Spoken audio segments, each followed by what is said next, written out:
Saudara, kenapa sih kita jadi Kristen? Saya tiap kali tanya di dalam persekutuan, di dalam kebaktian KKR, kepada anak-anak remaja, tanya, kenapa kamu jadi Kristen? Banyak yang jawab, karena papa mama Kristen. Kenapa kamu Kristen? Papa mama saya Kristen. Lalu seringkali saya lanjutkan dengan pertanyaan, kalau papa mamamu maling, kamu mau jadi maling juga? Ada yang nakal mengatakan iya. Saya pengen tengking orang itu ya, di tengah-tengah kebaktian.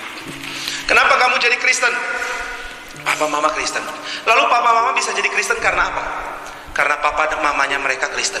Lalu papa mamanya mereka jadi Kristen karena apa? Karena papa mamanya mereka itu Kristen. Lalu papa mamanya mama mereka jadi Kristen karena apa?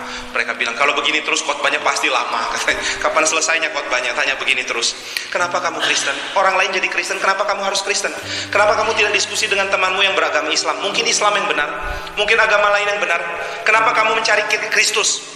Lalu untuk menjaga supaya kawanan domba Kristus tidak lari, maka banyak pendeta-pendeta mengatakan, engkau menjadi Kristen, karena ketika engkau menjadi Kristen, engkau tidak mungkin jadi ekor, engkau pasti jadi kepala. Engkau tidak mungkin miskin, engkau pasti kaya. Allah kita di surga adalah Allah yang memiliki segala sesuatu, maka tidak mungkin anak-anaknya miskin. Kalau kita menjadi orang Kristen, kita tidak mungkin sakit, karena Yesus bisa membangkitkan orang mati. Apa susahnya menyembuhkan orang sakit? Amin. Lalu semua bilang amin. Maka kenapa engkau jadi Kristen? Karena orang Kristen tidak mungkin sakit. Maka banyak orang yang mengikuti gereja seperti ini, begitu sakit nggak mau ngaku. Waktu ditanya sama pendeta, kenapa nggak datang ke gereja? Ah iya lupa. Kok bisa lupa? Apa kebaktiannya selalu berubah atau gimana? Nggak mau ngaku kalau sakit. Nanti kalau sudah parah baru panggil pendeta, Pak pendeta saya sakit, tolong sembuhkan saya. Tapi tolong jangan bilang sama yang lain kalau saya sakit. Kenapa? Karena kalau yang lain tahu saya sakit, nanti yang lain mengatakan saya bukan orang Kristen sungguh-sungguh.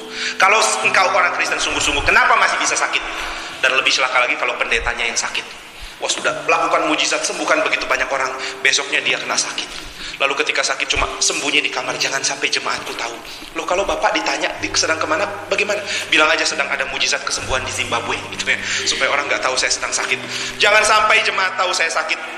Karena sakit berarti bukan Kristen sungguh-sungguh. Engkau menjadi Kristen, engkau pasti bebas dari penyakit. Saudara, tidak, Allah tidak pernah menjanjikan itu. Lalu kenapa jadi Kristen?